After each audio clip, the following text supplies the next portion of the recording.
La France bouge. Que sont-ils devenus ? Bonsoir Ophélie Vambremerche. Bonsoir. Merci d'être en ligne avec nous. Vous êtes la fondatrice et présidente de ZAC. Alors vous êtes déjà passée dans l'émission, c'était il y a un petit peu plus de 3 ans, avant de voir avec vous ce qui a changé, comment tout cela a évolué de votre côté. Est-ce que vous pouvez nous rappeler ce que fait précisément ZAC ? Le point de départ, c'est ces millions de lunettes qui dorment dans nos tiroirs, c'est ça ? Exactement. Donc bonsoir à tous. Donc comme j'ai été présentée, je suis Ophélie, la fondatrice de ZAC. ZAC est parti d'un constat simple. C'était une étude de 2015. Donc depuis, on en a beaucoup plus dans nos tiroirs. Oui. Mais à cette époque, il y avait plus de 100 millions de lunettes au fond de notre tiroir. Et la volonté de ZAC, c'était de se dire pourquoi on peut pas trouver une solution de substitution ou complémentaire en neuf en reconditionnant les petites pépites qu'on a déjà. Donc très concrètement, ZAC, dans l'image des Français, parfois on est vu comme le back market des lunettes. Ouais. Donc en fait, on va les collecter partout en France. Donc c'est 3 étapes. On les collecte, on a à peu près 1500 lieux de collecte. Ensuite, on les reconditionne en créant de l'emploi pour des personnes en situation de handicap et d'insertion.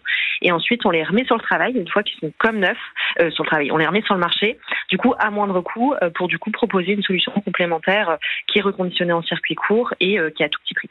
Et donc la première étape, c'était justement collecter, aller un peu dans les tiroirs de chaque Français. Comment ça s'est passé ? Est-ce que là, justement, avec les années qui passent, vous avez un process qui s'est mis en place pour en récupérer un maximum ? Oui, totalement. Donc on a à peu près, alors là, actuellement, on collecte environ 60 000 lunettes par mois, donc c'est quand même pas négligeable.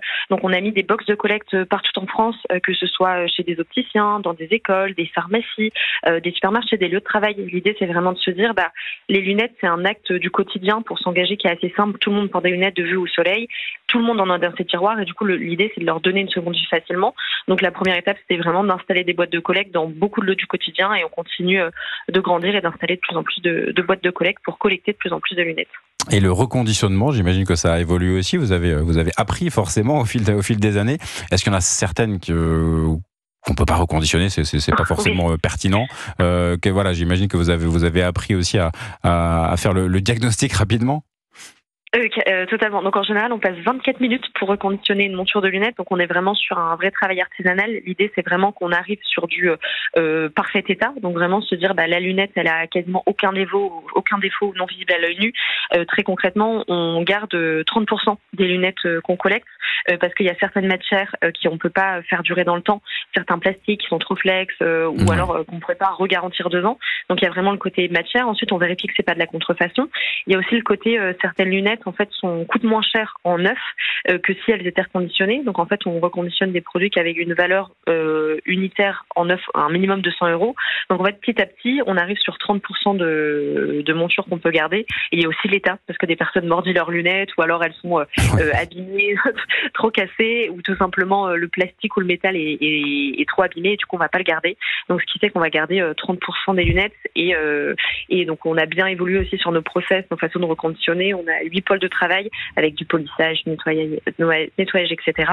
Et il y a d'ailleurs un décret qui est sorti sur la remise en bon état d'usage en mars dernier pour vraiment essayer de commencer à normer la seconde vie des dispositifs médicaux reconditionnés. Oui, c'est ça, j'allais justement vous en parler parce qu'on parlait reconditionnement hier sur l'automobile avec notamment le patron d'Aramis Auto. Effectivement, il n'y a pas forcément de label pour l'instant. Et là, justement, ce décret gouvernemental, qu'est-ce que ça va vous permettre aussi d'être un peu plus identifié dans les points Totalement. C'est un peu l'idée et aussi d'avoir montré qu'on n'est pas sur de la seconde main, mais sur du reconditionnement. Donc il y a une vraie garantie dessus. Il y a aussi de la traçabilité parce que quand même sur un dispositif de santé, vous imaginez bien que si jamais la monture elle casse, faut qu'on puisse trouver une solution au porteur de lunettes parce qu'il va pas se retrouver avec ses deux verres dans la main. Surtout par exemple des verres progressifs, ça peut être très cher.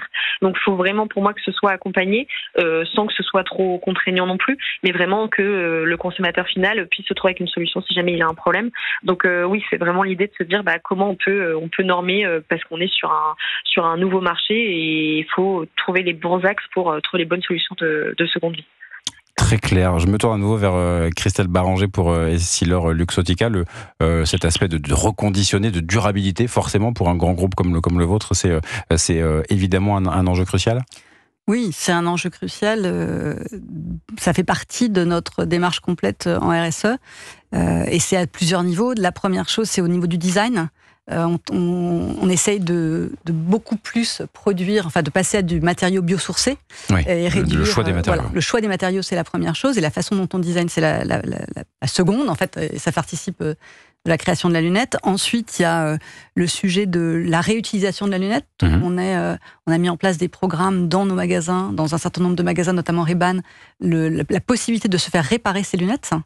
Donc le consommateur peut venir pour refaire, réajuster, réparer, upgrader ses lunettes. Et le troisième axe, qui est très en lien avec ce dont on vient de parler, c'est en fait le recyclage. Donc là, on a des programmes qui sont en train de se développer. Aussi, on a commencé en Italie, dans nos magasins, et on commence avec des partenaires indépendants en France pour inciter les consommateurs à ramener les lunettes en magasin. Mais derrière, c'est toute une batterie, comme on vient de l'expliquer, pour recycler, parce qu'il y a un certain nombre de matériaux qui ne sont pas recyclables. Donc il faut voir, on a mis en place toute une chaîne de production pour comprendre comment on allait pouvoir recycler at scale l'ensemble des lunettes. En passant à l'échelle, effectivement, pour vraiment répondre à ces besoins. Exactement. Et c'est pas une mince affaire, mais ça nous tient particulièrement à cœur, donc on va continuer à avancer dans ce sens. Et justement, un dernier mot avec vous, Ophélie Van Bremerche, le passage à l'échelle, la présidente et fondatrice de ZAC, c'est un peu l'étape d'après, d'arriver à avoir un maximum de revendeurs, de personnes qui travaillent aussi. C'est j'imagine, un recrutement aussi permanent. Oui, exactement. Ce qui peut être un double métier d'ailleurs quand on est chef d'entreprise, parce qu'il faut à la fois continuer d'être dans la vision et en même temps être dirigeant, et du coup pour moi c'est deux métiers qui sont complémentaires mais bien différents. Et oui, donc là on développe aussi, que ce soit pour des reconditionneurs, nous c'est aussi beaucoup d'emplois indirects parce qu'on est sur de l'inclusion, donc pour des personnes en situation de handicap ou d'insertion qu'on va former, et le but c'est de les réinsérer, pourquoi pas après en monteur-vendeur sur le marché. Donc majoritairement c'est ça, c'est sur des opticiens qui ont le savoir-faire, parce qu'on veut vraiment faire des produits de qualité sur ce reconditionnement. Et après, c'est tous les métiers annexes autour de la logistique, des flux, du commerce, de la communication et aussi de la formation, par exemple. Merci Ophélie Van Bremerche pour ZAC. Merci d'être revenue dans l'émission. Dernier petit mot avec vous, Christelle Baranger, sur cette saison, les lunettes de soleil, là aussi. Comment on arrive à innover ? Qu'est-ce qu'on propose ? Est-ce qu'il y a des verres, forcément, qui vont s'adapter un petit peu à ce qu'on a dit tout à l'heure sur la luminosité ? Alors oui, on en a déjà un tout petit peu parlé. Les verres transition sont des verres qui permettent d'avoir des lunettes qui s'adaptent à la lumière. C'est ça l'idée. Voilà. Qui sont claires à l'intérieur et qui sont solaires à l'extérieur, dans un temps le plus rapide. Donc oui, c'est quelque chose qui est sur le marché et qu'on continue à pousser, qui est d'autant plus important quand on passe avec des lunettes connectées, parce qu'on a encore moins envie de changer de lunettes. On a envie de bénéficier de ces nouveaux bénéfices et des nouvelles fonctions au travers des lumières. Ce qu'on a aussi, et ce qui est quand même intéressant, c'est que ce monde de la lunette, c'est aussi un monde de la fashion, c'est un monde du style. Donc on travaille aussi avec des marques de licence de luxe et qui chaque année arrivent avec des collections, et ce qui aussi apporte une touche de plaisir, de désir dans ce monde de la lunette, et continue à développer notre petite touche glamour au profil des saisons. Objet connecté et objet de style. Voilà, ça reste... Et c'est ça qui va être intéressant dans le futur, c'est de voir comment ces deux notions vont continuer à cohabiter, parce que ça reste un produit qui nous définit, avec lesquels on est... quelque part... On peut tous avoir la même montre. Est-ce qu'on veut tous vraiment avoir la même lunette ? C'est une vraie question. Ce sera un sujet, en tout cas, si on peut embarquer la technologie tout en gardant la spécificité du style de chacun et les marques aimées de chacun, ça sera vraiment, je pense... Avec déjà des propositions concrètes sur le marché, on l'a bien